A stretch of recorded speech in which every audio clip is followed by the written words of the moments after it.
Tu viens d'avoir le bac ou tu veux te reconvertir dans un domaine d'avenir, faire le choix du numérique et rejoindre l'école supérieure d'administration, d'économie, de journalisme et des métiers de l'audiovisuel ESAE. De nouvelles filières sont disponibles dès cette rentrée: informatique et multimédia, informatique industrielle et maintenance, réseau informatique et télécommunications, système informatique et logiciel, sans oublier les filières initiales: administration générale, administration des finances, administration des affaires, sciences juridiques, sciences économiques, sciences de gestion, journalisme et métiers de l'audiovisuel. ESAE est disponible sur 4 sites: Cotonou-Badjourmendé, Cotonou-Akpakpa, Abomey-Calavi et Parakou. Pourquoi choisir l'ESAE? Des formations conçues pour le marché de l'emploi, des enseignants expérimentés et passionnés, des infrastructures modernes avec équipement de pointe, des opportunités de stage et d'emploi garanties. Les inscriptions sont en cours et les places sont limitées. Ne rate pas ta chance,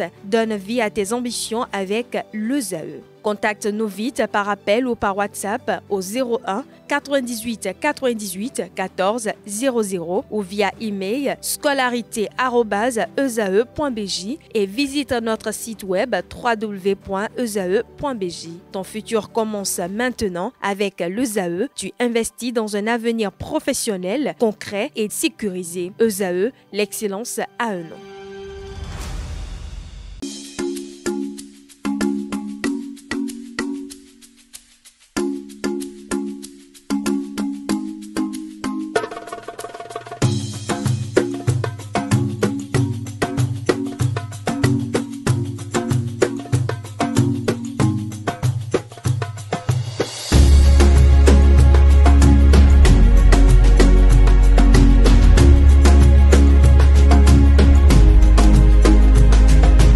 L'invité de ce matin, ce frais matin, Gustave Despossonon, bonjour.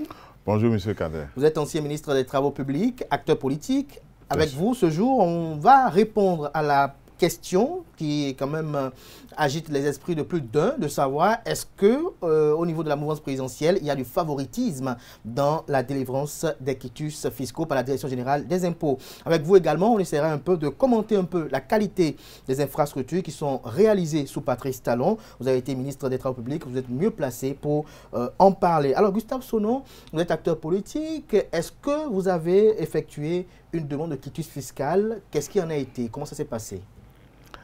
Merci beaucoup. Effectivement, j'ai effectué ma demande.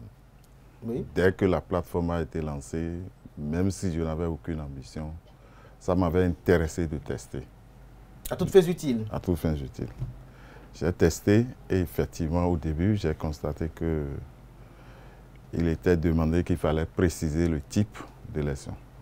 Je n'avais trouvé aucune objection. Pour bien sûr, parce que vous savez, par le passé, nous avons juste un seul type d'élection. Ça fait que demander, ça ne faisait pas partie des habitudes.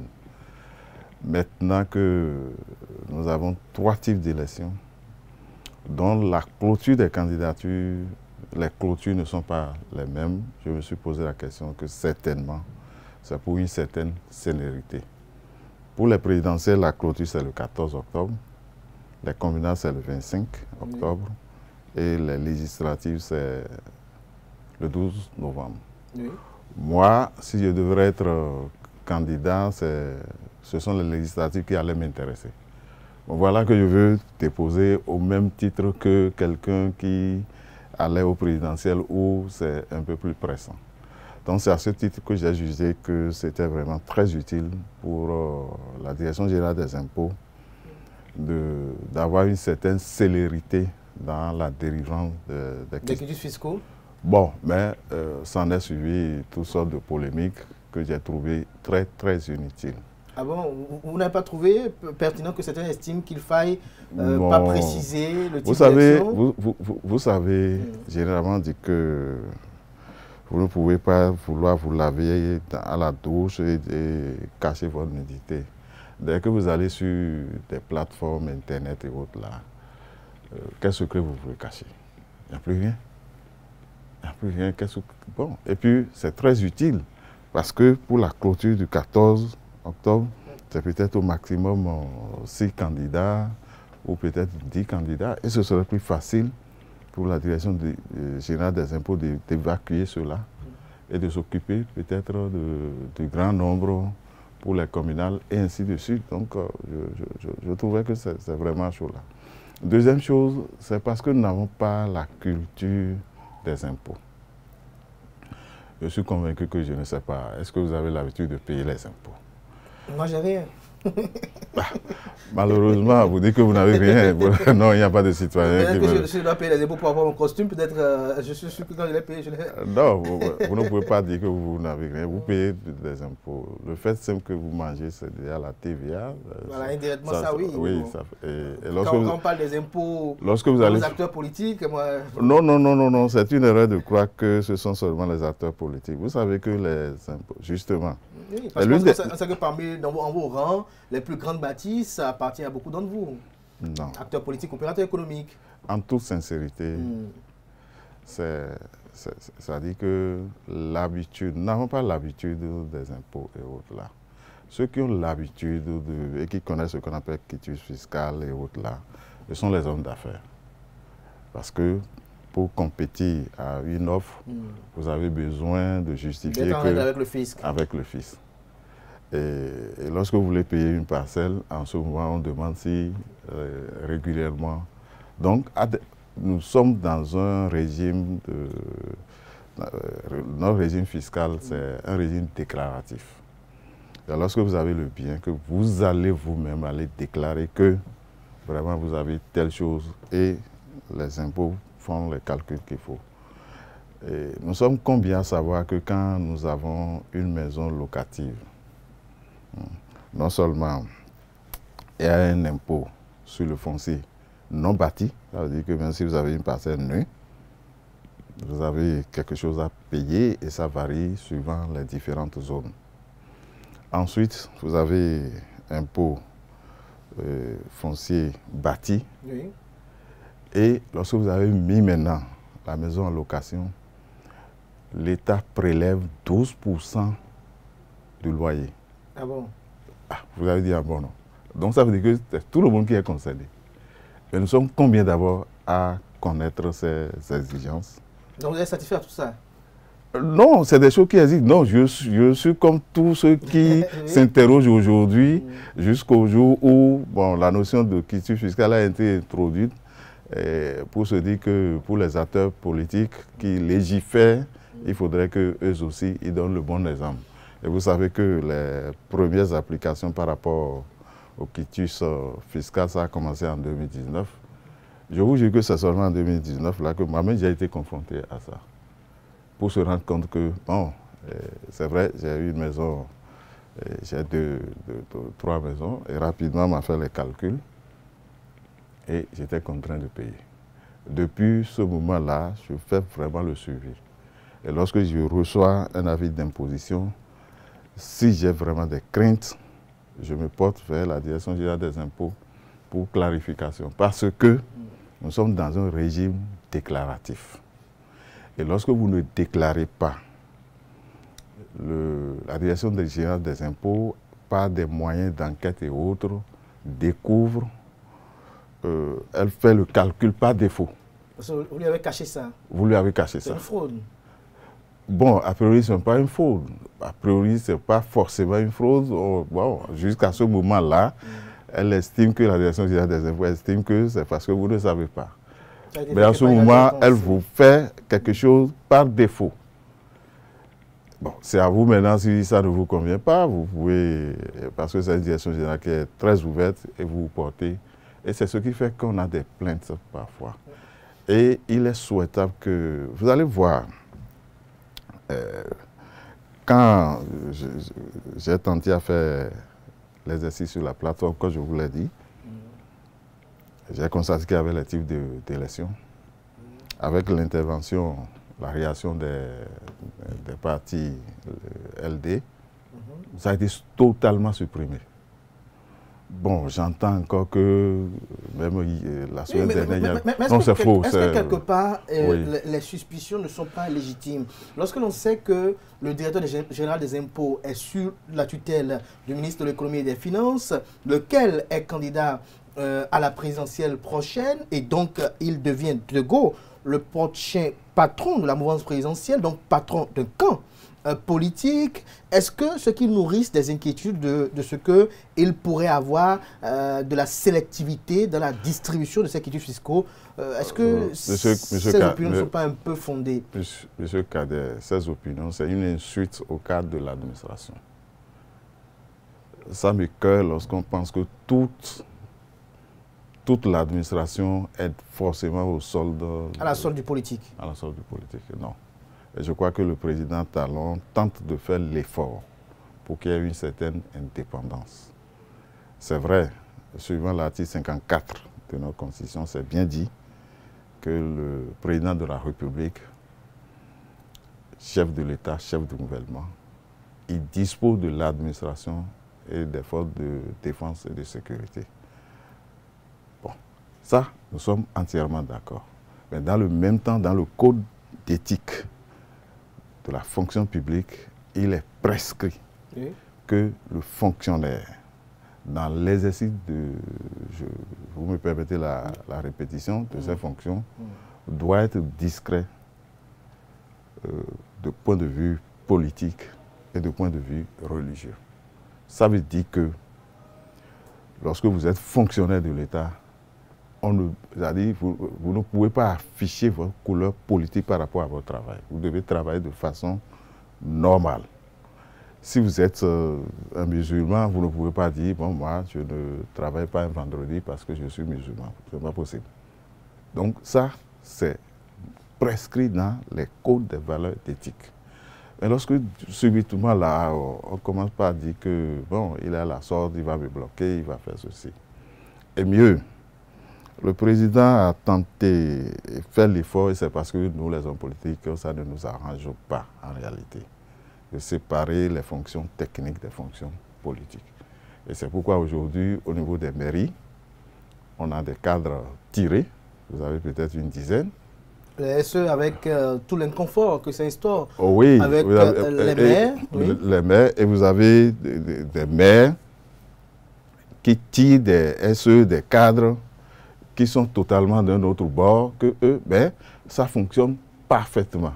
C'est pareil au niveau des ministères. Au niveau des ministères, par le passé, lorsqu'on vous nomme, bon, vous formez votre cabinet, vous formez votre directeur de l'administration des finances, mais aujourd'hui, ils ne sont pas libres. Le ministre va aller tirer. Et il peut tirer n'importe qui. Et aussi bien que nous avons les cadres aujourd'hui qui sont dans toute l'administration, sont de tous les bords. Donc c'est un faux procès. Donc pour vous, oui, c'est un faux procès pour faire l'administration. Oui, oui, oui. C'est une injure au cadre. Non, c'est une injure au cadre. J'ai été d'abord cadre avant d'être ministre, directeur de la procure. J'ai servi sous plusieurs ministres. Ça ne veut pas dire que j'épousais vraiment tout ce que les... J'ai servi 3 ministres avant d'être ministre moi-même. Donc c'est pour dire que quand j'entends ça, ça m'écoeure un peu. Bon, maintenant, je crois que quand vous faites la demande de façon naturelle, oui, vous devez signaler là où vous avez éventuellement de maisons ou bien là où vous avez l'habitude de payer vos impôts. Maintenant, sur la plateforme, parce que j'ai entendu dire que des gens ont testé, il y a eu des bugs, il y a eu ceci, tout ça là, tout ça là, c'est faux. Vous savez, avant de faire une conclusion, les petits appareils, nos portables que nous avons n'ont pas les mêmes caractéristiques. Vous pouvez avoir un appareil dont la mémoire RAM, c'est-à-dire la mémoire là, si c'est 2 gigas, par rapport à quelqu'un qui a un appareil où la mémoire 8 gigas, vous comprenez que pendant que vous avez bug, lui peut ne pas avoir bug. Donc les bugs ne sont pas forcément à attribuer à la plateforme. Ah bon? Oui, pas forcément. Non, non, aujourd'hui, ça n'existe pas. Maintenant, lorsqu'on met en place une plateforme, lorsqu'on met en place un logiciel, généralement, on vous dit version 0, version 1. Aujourd'hui, nous sommes à, je crois, à Windows 11 actuellement. Ça suppose qu'on a quitté Windows 0, 1, 2, 3 pour connaître des améliorations. Bon. Je suis vraiment très heureux. Moi, quand j'ai fait la demande, j'ai reçu que bon, ma demande a été bien et on m'a donné un code pour suivre. Mais je sais que ma demande ne va pas aboutir. Parce que je sais que je ne suis pas encore en règle. Mais on s'agite, on dit non, ce sont les... Je suis mouvancier, comme je vous l'ai dit. J'ai fait la demande, si vous voulez, je peux vous montrer la capture d'écran. Oui, allez-y. Non, mais ça ne... oui, vous avez fait la demande, je vous écoute, on vous croit. Quand, oui, ah non, j'ai fait la demande, c'est là, j'ai fait la demande, mais je sais que ça ne va pas aboutir. Parce que vous n'avez pas encore payé? Oh, oui, parce que je viens d'écrire à un receveur des impôts pour dire que je vais prendre un rendez-vous pour connaître ma situation fiscale jusqu'au 31 décembre 2024. Et c'est ce qu'il faut faire d'abord. Ce qu'il faut faire, si vous faites tout ça et que vous faites la demande, la Direction générale des impôts lance rapidement les différentes recherches et si les différents receveurs donnent OK, vous savez, je me suis amusé à savoir, bon, je ne vais pas répondre au nom de la Direction générale des impôts, oui. Mais c'est des milliers de quitus fiscaux qui sont déjà délivrés. Ah bon? Oui. Pour le cas de ces élections générales 2026 là? Oui, je vous invite dès maintenant là, demandez, les gens peuvent vous faire le point. Il faut que la Direction générale des impôts soit ouverte à communiquer. Oui. Bon, je ne le souhaite pas, parce que ça va jeter aussi des polémiques. Mais il faut quand même clarifier, il faut apporter de l'information.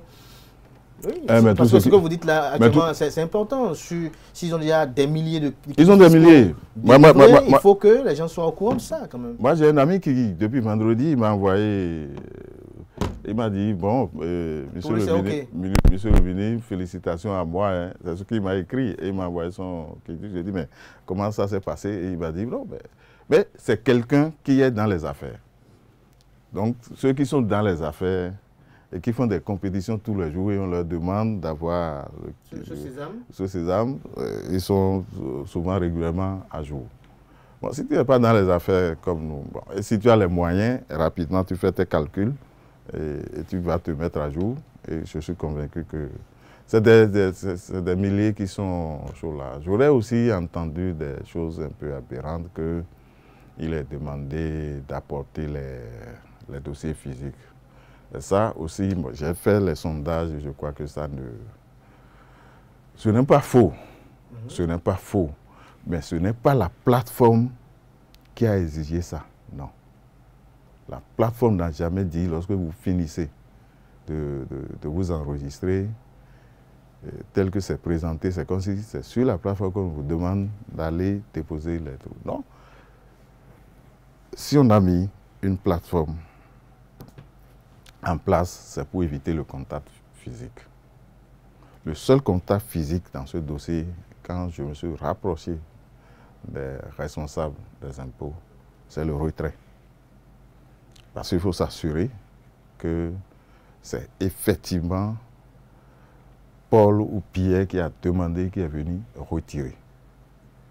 Mais dans le même temps, pour faciliter, pour que demain, je crois, hein, il est permis que quand quelqu'un est détenteur d'une procuration, qu'il puisse retirer ou non. Donc tout ça, c'est cela. Et quand j'ai fait rapidement une analogie avec ce qui s'est passé au niveau du parrainage, vous avez compris, tout le monde s'est déplacé pour aller retirer la fiche de parrainage, y compris le numéro 2 du Bénin, le président de l'Assemblée nationale. Il s'est déplacé. Donc ça veut dire que c'est pour ne pas remettre ce document.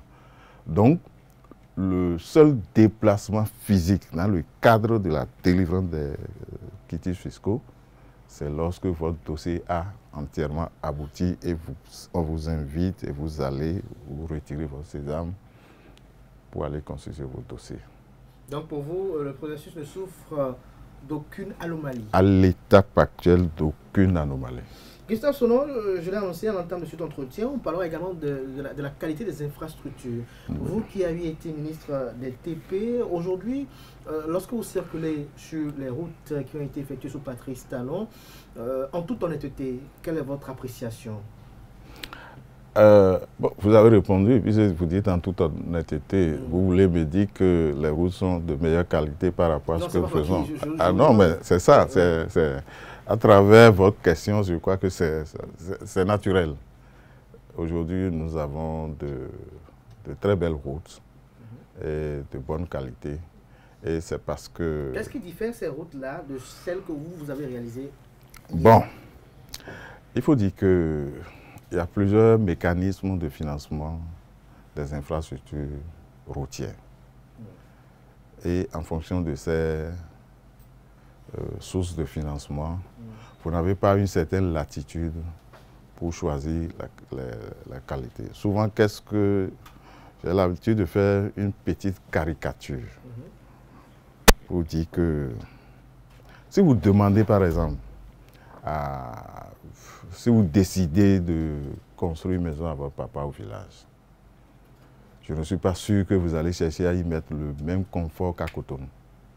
Vous risquez de dire il est au village, le sol, le revêtement qui n'a pas besoin de carreaux, qu'il faut cimenter, alors que vous savez très bien que cimenter, ça va se dégrader rapidement. Bon, bref, c'est la même chose que nous vivons. Donc, en fonction des sources de financement, nous avons des prêts qui sont plus ou moins liés. Et ça fait que les partenaires participent au calibrage du réseau routier par le passé. Par le passé, pour construire une route, nous avons toujours recours aux prêts concessionnels. On appelle prêts concessionnels. C'est des prêts à des durées longues, à des taux un peu bas. Oui. Je ne vais pas juger parce que nous continuons toujours de bénéficier de ces prêts. Mais on n'est pas totalement libre. Et vous savez, quand vous prenez une route, vous avez une couche de fondation. Ensuite, vous avez le revêtement. La couche de fondation, vous pouvez décider que ce soit avec de latérite améliorée avec ciment, à 20 cm, à 30 cm, à 50 cm. Mais ça a son coût. Et selon que c'est 50 cm, vous comprenez que ça n'aura pas les mêmes qualités que ces 20 cm. Et quand nous prenons le revêtement également, le revêtement c'est ce que nous voyons comme goudron. Oui. Et généralement, nous avons deux types de revêtements. Nous avons ce qu'on appelle les enduits superficiels. Et ça peut être monocouche, bicouche et tricouche. Lorsque ça dépasse tricouche, on passe au béton bitumineux.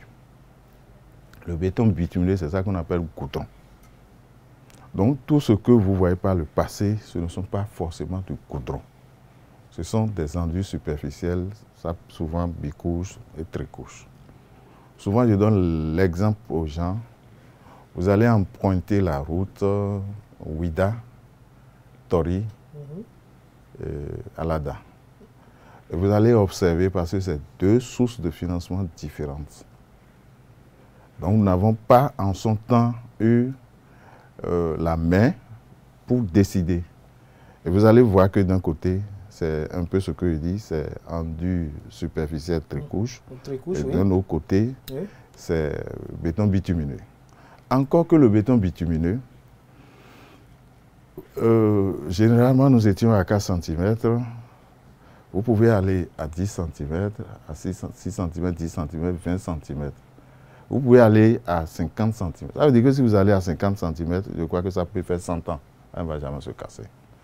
Donc aujourd'hui, le président Talon a diversifié les sources de financement et a eu recours beaucoup plus au financement privé. Et le gouvernement a eu un peu plus de latitude pour décider de la qualité. Et c'est ça qui a fait que il y a aussi le coût. Et c'est mieux parce que nous préférons, c'est un peu comme nous allons au port pour aller payer des véhicules datant de plus de 10 ans. On vient à la maison, on dit que papa a payé un véhicule neuf. On est très content. On est très content. C'est neuf. Mais c'est que 1 mois, 2 mois après, c'est des petites révisions, des tas de choses, et on dépense beaucoup plus dans l'entretien. Alors que si vous faites l'effort pour aller prendre par exemple un véhicule neuf sorti d'usine, je suis convaincu que vous avez moins de problèmes pendant au moins 5 ans. 5 ans. Donc, faites un peu ce calcul, vous allez voir. C'est la même chose que nous vivons et c'est vraiment, je loue parce que quand j'ai été nommé ministre des Travaux publics, j'avais enclenché la même procédure. Vous savez, c'est pratiquement sous moi que j'ai forcé le financement des routes avec le partenariat public-privé. Je crois que c'est avec ce type de financement que le gouvernement actuel a eu un peu plus d'autonomie, ce n'est même pas un peu plus d'autonomie totale et de décider et de façon souveraine. On n'avait pas vraiment la latitude dans le temps. Dans le temps. Oui, on n'avait pas la latitude. Mais lorsque vous circulez par exemple sur ces artères-là, lesquelles vous paraissent les plus emblématiques, le plus de qualité? Non, actuellement, tout ce qui se fait depuis 2016, vous allez constater que tout est chaud là. Est-ce que vous avez une idée un peu du calibrage? Vous n'avez pas tout à l'heure de 50 cm ici? Non, je n'ai pas vérifié. Je n'ai pas vérifié. Je n'ai pas vérifié. Mais vous allez voir que lorsque le président n'est même pas totalement, parce qu'il veille personnellement aussi, vous allez voir que les gens font, on défait, on refait. Donc, ce qui est bien déjà, c'est que actuellement, de façon systématique, on intègre l'assainissement. Et c'est ce qui fait que vous avez l'impression que le coût est excessif. Justement, j'allais en venir. Non, le coût doit être naturellement élevé. Parce que par le passé, qu'est-ce que nous faisons? Nous avons généralement nos routes. La chaussée, c'est 7 cm.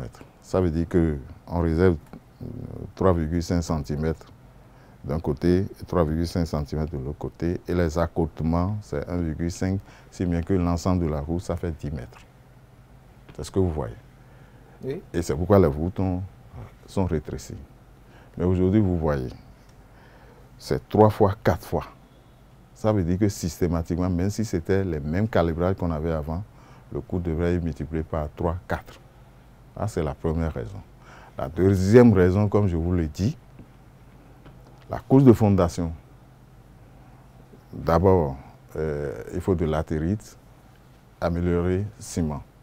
Si par le passé, on était contraint peut-être de faire 1 mètre cube pour 1 mètre carré, 2 paquets de ciment, et qu'on décide de faire aujourd'hui 4 paquets, ça veut dire que c'est pour que cela soit un peu plus solide. Ce que je sais, jusqu'à notre départ, nous étions pour les goudrons, comme je vous l'ai dit, lorsque on veut faire le goudron, et le goudron n'importe. Je crois que c'est 6 cm. Mais actuellement, je n'ai pas vérifié pour vous dire avec exactitude. Mais vous avez approximativement ou Oh non, non, je crois que ça doit dépasser la dizaine. Largement. Oui, et c'est pour ça que ça va tenir. Ensuite, vous allez voir que l'assainissement dont je parle, vous allez voir que de part et d'autre, il y a les caniveaux qui sont mis en place pour faciliter l'eau. Parce que l'eau, c'est l'ennemi dangereux. L'eau réussit à creuser la pierre. Donc, c'est pour ça que l'assainissement aussi, c'est totalement un coût qui est différent. Et il n'y a pas actuellement de route sans assainissement. Et presque partout. C'est ce qui fait que je peux dire que ça fait 2 projets en un. Et c'est ce qui explique beaucoup plus la cherté des coûts. Et quand on parle de cherté, j'ai l'habitude de dire aux gens, il faut comparer 2 choses comparables. Qu'est-ce que je veux dire par là? Ce n'est pas parce que vous êtes des frères jumeaux, vous avez tous construit 2 chambres salon, et que l'un a dit, lui, il a dépensé 20 millions, l'autre a dit, j'ai dépensé 10 millions, que forcément, vous allez dire que celui qui a dépensé 20 millions, il a fait du surcoût. Parce que ça dépend du contenu. Est-ce que les 2 chambres salon, c'est juste 2 chambres salon quand on rentre dedans, c'est tout? Est-ce que c'est avec couloir? Est-ce que c'est avec douche interne? Est-ce que c'est avec cuisine? Est-ce que c'est dallé? Est-ce que c'est tollé? Est-ce que c'est staffé? Ah, voilà. Quel type de carreaux? Quel type de carreaux? Parce que quel type de... il y a des mètres carreaux où, avec 3 000, vous pouvez avoir ça, mais d'autres, vous pouvez aller à 60 000 ou bien 50 000. Donc, c'est pour dire que ceux qui viennent et qui commencent pas à parler, c'est cher. Je dis, mais c'est parce que il y a certaines données, il faut avoir assez pour connaître les caractéristiques, qu'est-ce qu'on a mis dedans et pourquoi on a mis tout ça là-dedans. Il y a une route célèbre qu'ont eu les gens si souvent en Afrique, qui a été construite depuis 1960 au Ghana. Oui. Et jusqu'à aujourd'hui, cette route-là, ça tient. Ça tient toujours? Oui, ça tient. C'est dû à quoi? Non, c'est la qualité dont je vous parle. Si on veut, avec les coûts, on peut construire des routes qui vont durer 100 ans, même 200. C'est un peu ce que je vous dis. Si je décide que rien que la fondation, que je veux 50 cm, ou bien même 100 cm, et que le goudron, au lieu que je prenne 10 cm, je prends le goudron 50 cm. Vous comprenez? Avant que ça ne se casse jusqu'en bas là. Donc ça va faire des années. Ça va faire des années. Mais ça a un coût. Ça a un coût. Donc, à vous résumer très rapidement avant de conclure, c'est-à-dire qu'aujourd'hui, tout est en un. C'est-à-dire qu'autrefois, il y avait un projet qui pilotait la route exclusivement, oui. Un autre qui pilotait les assainissements. Non, justement, par le passé... Par exemple, on voit parfois par le passé qu'il y avait des voies où on avait fait les caniveaux, après on ne fait plus les routes, parfois on fait la route, mais on ne fait pas les caniveaux. Non, vous allez voir même que sur les routes en agglomération, nous ne faisons même pas du tout de l'assainissement. On fait l'effort de faire quelques assainissements au niveau des villes urbaines, mais de façon systématique aujourd'hui, l'assainissement est intégré, de façon systématique. Systématique. Partout. Et cela est louable? Non, très louable. Très louable, c'est-à-dire c'est l'idéal. Et pour avoir ça, c'est parce que, bon, que le président a réclamé un peu plus d'autonomie et puis a eu recours à plusieurs sources de financement et a mis en place beaucoup plus et renforcé le partenariat public-privé. Je vais vous poser une question un peu osée. Vous qui avez travaillé avec Boni Yayi, vous avez été à ses côtés, et vous aujourd'hui qui observez Patrice Talon travailler, qu'est-ce qui différencie les deux hommes dans la gestion de l'État? Bon, dans la gestion de l'État, il y a beaucoup de choses qui différencient les deux hommes. Je n'aime pas trop parler de mes patrons des années, mais je note tout simplement que le président actuel, le président Talon, il est orienté résultat.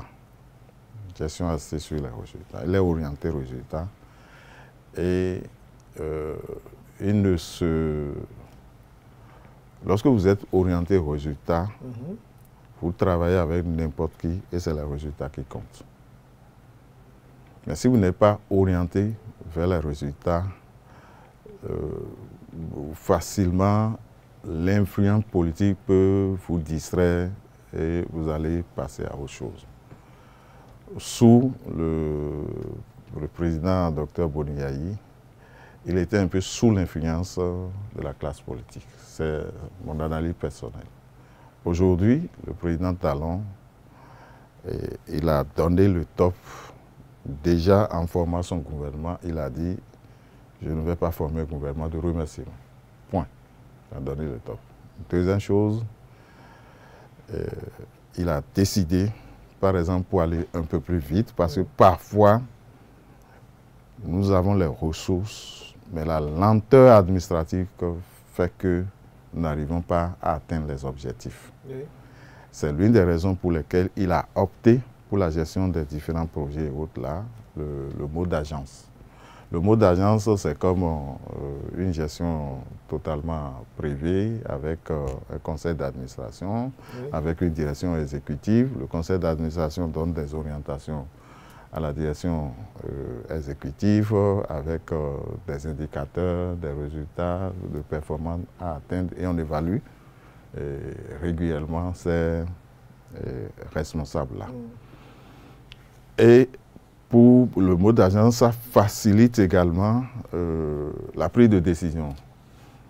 Alors que par le passé, nous étions beaucoup plus dans la méthode classique, ordonnancement, engagement, ordonnancement, avec toute la procédure budgétaire qu'il faut. Donc, avec eux, vous pouvez avoir les ressources et la procédure pour décaisser. C'est vrai, les ressources complexe, avec les enjeux politiques.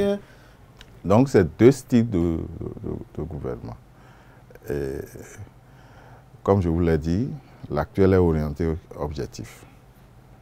Et quand vous êtes orienté objectif, vous ne regardez ni à côté ni derrière, vous foncez. Qu'est-ce que les gens en disent? Vous avez un objectif à atteindre, vous évoluez. Mais parfois, il faut écouter quand même. Non, mais il écoute. Il écoute. Et pendant longtemps, vous avez toujours dit, bon, il a fait rétropédalage, s'il n'écoute pas, il ne va pas revenir sur certaines décisions que nous interprétons comme rétropédalage. Merci à vous, Gustave Sonon. Dernière question. Quelle est votre opinion sur la candidature de Romuald Ouadaï? Bon, vous savez que sur la candidature, est-ce que je peux encore avoir une opinion différente de tout ce que c'est toute la mouvance? Vous savez, je suis membre du bureau politique du Bloc républicain. Ça veut dire que c'est notre choix. Ça fait un. Je suis coordonnateur de la 24e circonscription. C'est l'une des qualités qui se démarque entre les deux hommes. Vous avez vu, généralement, les ministres des Finances, ce que nous avons appris à l'université, pour tout gouvernement dans le monde entier, le ministre des Finances est le numéro 2 de fait. A toujours été comme le vice-président. Point. Quand vous avez un président, ministre des Finances, vous savez quand on forme le gouvernement là, l'ordre dans lequel on cite, c'est la préséance. Donc quand on nomme les ministres, quand nous allons nous asseoir, on ne s'assoit pas n'importe comment. Donc oui, c'est en fonction de cet ordre-là. Vous avez le président de la République, et vous avez, s'il y a les ministres d'État, ou bien les premiers ministres, maintenant le reste. Mais en temps, le ministre des Finances... Le premier des restes. Non, il peut être au 20e, il peut être dernier, mais de fait, il est toujours le numéro 2. De fait? Oui. Il n'a jamais été, quand on forme le gouvernement, hein, il n'a jamais été, quand on le cite là, on le cite premier, deuxième, troisième, non. Mais c'est que de fait, il est le numéro 2. Et que dans la succession, bon, moi je n'aime pas trop le mot dauphinat, oui, parce que ce n'est pas parce que il appartient au gouvernement du président Talon et qu'il s'en va et que les partis de la mouvance ont porté leur choix, que forcément il est allié dauphinat à Chola. La preuve, en 2016, on a eu plus d'une vingtaine de ministres, anciens ministres sous l'ancien régime qui ont été candidats. Et c'est simplement le fait que le président de la République avait porté son choix sur le premier ministre qu'on a trouvé que c'est son dauphin, ça veut dire que les autres ne sont pas son dauphin. Bon, donc c'est pourquoi je dis la notion de dauphinat, je ne suis pas trop pour. C'est pour vous dire que en termes de choix au niveau de la mouvance, on ne pouvait pas trouver mieux. Parce que personnellement, j'avais souhaité que, avec l'impulsion que le président de la République, président Talon, a donné pour le développement, vous savez que ces différentes réformes ont beaucoup plus d'impact négatif politiquement sur la mouvance. Le simple fait que le ministre n'est pas libre de choisir qui il veut pour former son cabinet. Ce que les ministres reçoivent comme plainte, c'est beaucoup. Deuxième chose, et vous avez constaté qu'il ne renouvelle pas régulièrement son gouvernement parce que, à force de renouveler tout le temps, vous n'arrivez pas à attribuer un résultat à un ministre donné dans un secteur donné. Aujourd'hui, nous pouvons dire que si au niveau du cadre de vie, si ça a bien fonctionné, on est convaincu que c'est grâce à telle personne. Si au niveau de la mobilisation des ressources et autres là, si ça a bien fonctionné, on peut trouver que c'est grâce à telle personne. Ça veut dire que c'est un choix qui n'est pas politique. Et vous avez compris que face à ce choix, malgré que les gens étaient trop pressés pour nous dire que, bon, pourquoi on ne connaît pas les candidatures, jusqu'à aujourd'hui, nous n'avons pas encore eu de challenger en face. Ça veut dire que les gens sont toujours en train d'étudier. Et ça suppose que la mouvance a élevé peut-être le niveau de sa candidature et ça a permis vraiment, et c'est totalement contraire à ce qui s'est passé en 2016. En 2016, dès qu'on a donné, bon, c'est 30. Tout est volé en éclats. Et puis on est allé jusqu'à 32 candidatures. Et pour vous dire que c'est un choix raisonnable. C'est un choix raisonnable pour la mouvance. Et la mouvance ne pouvait pas trouver mieux. On n'aurait pas aimé totalement un homme politique. Parce qu'il faut vraiment une période de transition encore pour que les choses se mettent en place. C'est pourquoi j'ai toujours l'habitude de dire que pourquoi c'est en Afrique, on devrait se poser un certain nombre de questions, que nous nous trouvons en Afrique, on nous parle d'opposants et de mouvanciers. Mais lorsque vous allez en Europe, on va vous parler des démocrates, des libéraux, ou bien la gauche, la droite.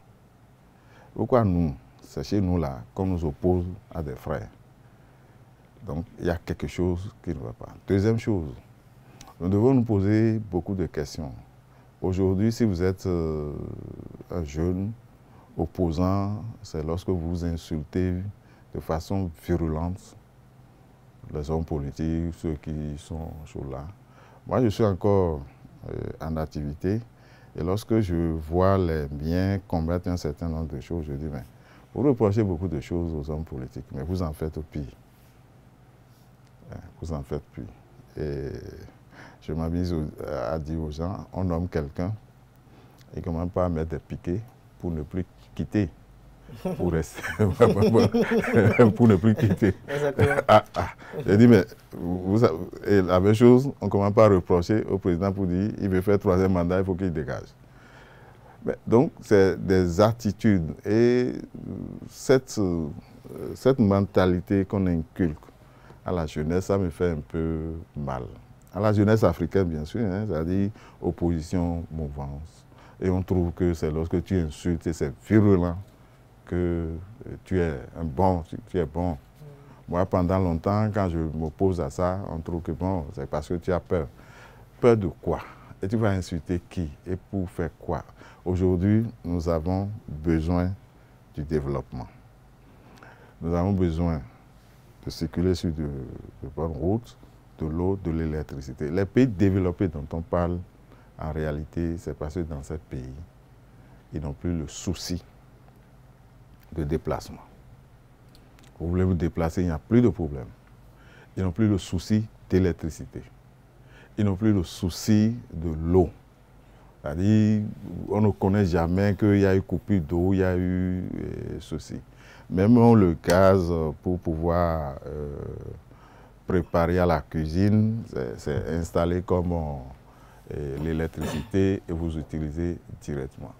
Je crois qu'en Afrique, quel que soit le gouvernement dit d'opposition ou de la mouvance, oui, qui vient là, il doit d'abord régler ces problèmes. C'est lorsque nous allons finir de régler ces problèmes que les questions d'idéologie vont naître. Et c'est ce qui fait qu'on n'arrive pas à comprendre le président Talon, où, quand il avait rencontré les jeunes, il a dit bon, qu'il souhaiterait, pourquoi pas les démocrates, les BL, les UP et autres, oui.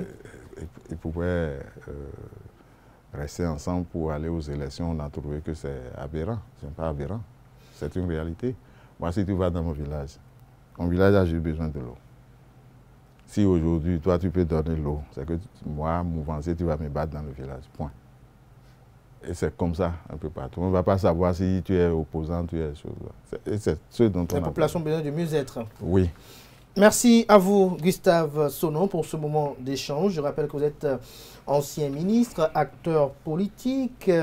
Vous êtes membre du bureau politique du Parti politique Bloc républicain, coordonnateur de la 24e circonscription électorale. Oui. Merci à vous, chers amis internautes. C'est la fin de Free Matin de ce matin. Merci pour l'attention. Merci pour la fidélité. On n'a pas pu vous offrir un débat matinal ce jour. Rendez-vous demain pour l'exercice si tout va bien. Portez-vous bien. Belle suite de programme sur ESAE TV. Que la semaine soit fructueuse et féconde à tout un chacun. On se donne rendez-vous demain par la grâce et la volonté divine, sans occulter celle des hommes.